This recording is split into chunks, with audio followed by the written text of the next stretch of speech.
너 그 얘기 그만해. 그거 네 때문이야. 너 문제야. 라고 단호하게 얘기를 해야 됩니까?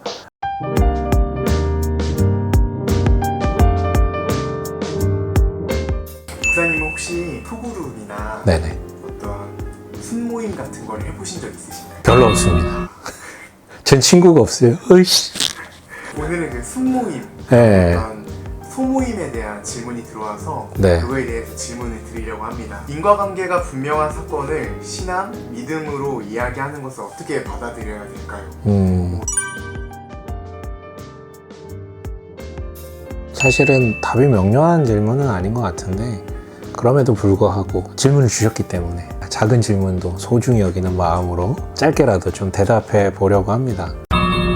그럴만해서 그렇게 된 것 같은데 굳이 하나님의 이름을 끼워 넣고 아니 자기가 뭔가를 잘못해가지고 거기에 마땅한 문제가 일어난 건데 거기에 대해서 막 과도한 위로를 혹은 하나님의 탓을 한다거나 아니면 뭐 하나님의 징계라 뭐 이런 식으로 좀 해석하는 부분에 대한 좀 답답함 같은데 이걸 얘기를 해야 되나 말아야 되나 뭐 그런 질문이신 것 같아요. 곤란하죠. 곤란하죠.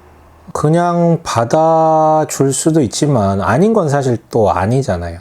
그리고 그런 어떤 잘못된 이해와 해석들이 이 안에서 그 어떤 소그룹 안에서 믿음이 연약한 혹은 아직 잘 뭔가 모르는 이들에게 악영향으로 미칠 수도 있고 사실 상식적인 거 아니잖아요. 지금 아마 질문 주신 분도 약간 상식적인 편일 거예요. 그리고 솔직히 말씀드리면 꽤 상식적인 분들이 교회 안에서 좀 피곤한 경우가 많습니다. 너무 자책하실 필요는 없어요. 본인에게 신앙적인 성숙이 부족해서 그런 것 아닌가라고 질문 말미에 주셨는데 그런 부분이 없다라고 뭐 단정 지을 수는 없겠죠. 제가 누군 줄 모르니까. 그럼에도 불구하고 상식적으로 생각하시는 편인 것 같고 아마도 그 생각이 맞으실 거예요. 그럴만해서 그런 건데 너무 오버하는 것 같다라는 그 생각이 그렇게 틀리진 않았을 거예요. 그래서 자책하실 필요는 없고 우스갯소리지만 상식적인 사람이 신앙생활하기 좀 어려운 부분이 교회라는 것도 우리가 좀 인정해야 될 부분인 것 같아요. 왜냐하면 그 부분에 대해서 틀린 게 틀린 것이다 라고 대답하기에는 이 말로 인해서 또 다른 상처를 입고 혹시 교회를 떠나면 어떻게 될까에 대한 우려가 있는 거잖아요. 반면에 그냥 마냥 받아주기만 한다면 말씀드렸듯이 그로 인해서 악영향이 또 다른 이들에게 갈 수도 있고 그리고 솔직히 얘기해서 우리가 모임할 때 보통은 좋은 얘기, 간증도 얘기하지만 아쉽고 힘들었던 얘기들을 하는데 뻔하잖아요. 맨날 똑같은 얘기 하시는 분들이 있어요. 근데 듣다 보면 진짜로 위로가 필요해서 그런 경우도 있는데 사실 답도 없고 맨날 똑같고 원인도 본인에게 있는데 계속 그 얘기만 하는 사람들의 얘기를 듣다 보면 좀 짜증도 나기도 해요. 뭐 그거는 본인의 신앙의 문제로 조금 연결을 시킬 수도 있겠네. 그래도 들어줄 수 있는 건데도 불구하고. 하지만 그게 잘못되지는 않은 것 같아요. 그렇다면 어떻게 해야 됩니까? 얘기해야 됩니까? 너 그 얘기 그만해. 그거 네 때문이야. 너 문제야. 라고 단호하게 얘기를 해야 됩니까? 아니면 무조건 받아줘야 됩니까? 근데 만약에 당신이 소그룹 원 중에 하나라면 전 얘기하지 않는 게 맞다라고 생각을 하고요.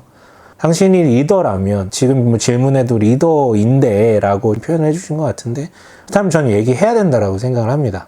받아주는 과정들을 지나서 얘기해야 되는데 물론 그냥 얘기하면 안 되겠죠. 좀 지혜로운 접근 방식이 좀 필요하겠죠. 우선 개인적으로 만나서 얘기를 해봐야겠죠. 이게 내가 단체 가운데 얘기를 들었을 때는 그 사람도 필터를 끼우고 얘기했을 가능성이 많기 때문에 뭐 같은 얘기를 반복해서 들었더라도 개인적으로 얘기를 들어볼 때는 또 얘기가 다를 수 있거든요. 또 그 사안만이 아니라 그렇게 된 이유, 즉 맥락들 있잖아요.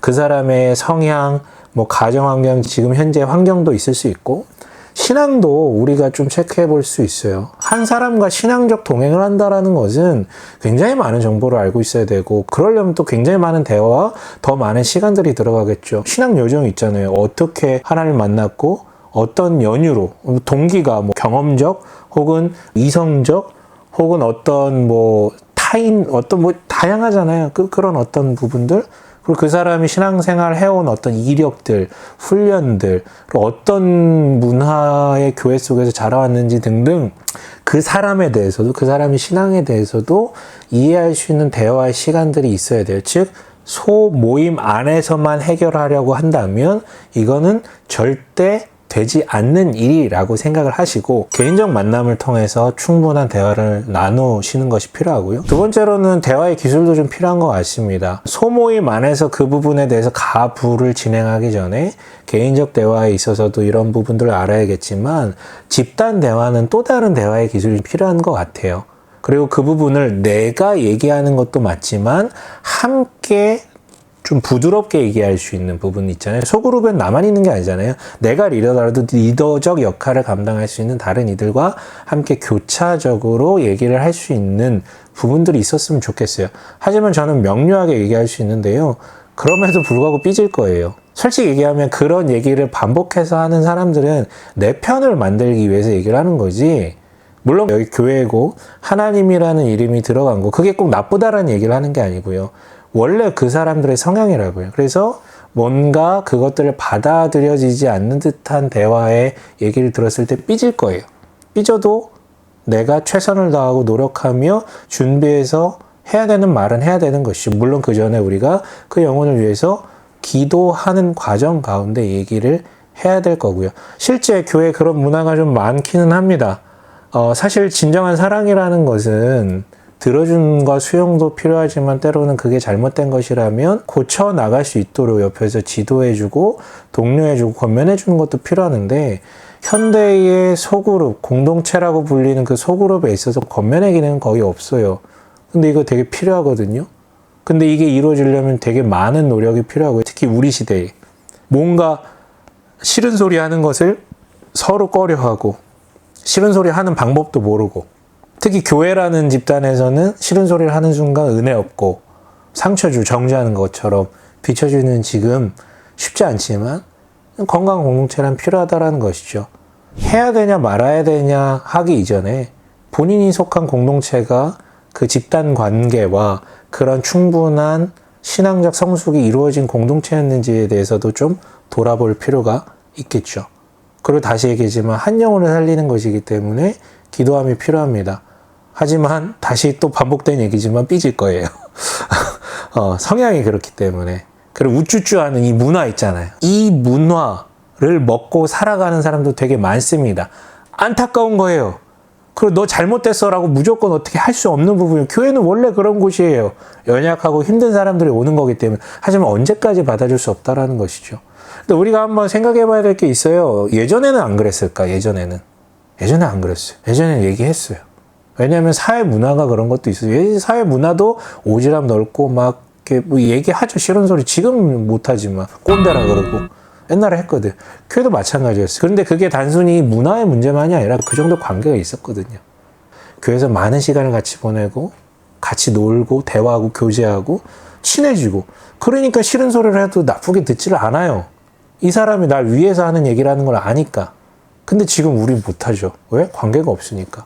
아까 상식적이실 거라고 제가 생각을 했는데 아마 맞을 거예요. 근데 상식적인 분들의 조금 애로사항이 뭔지 아세요? 좀 약간 이성적이신 분들이 많은데 관계를 잘 못 맺어요. 그리고 과도한 에너지를 쏟고 싶지도 않고.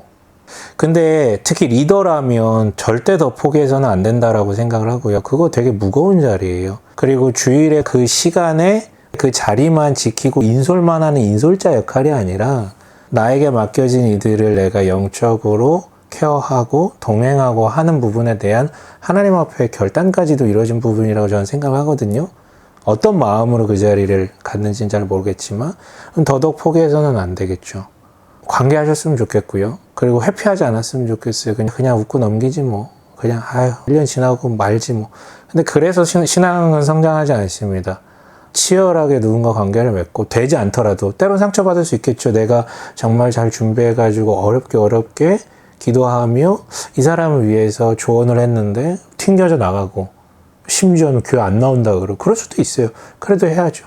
근데 그 상처 가운데도 나의 가운데 성숙이 있고 성장이 있고 또 하나님께서 일하심으로 인해서 그 사람도 바뀌어갈 수도 있는 부분이고요.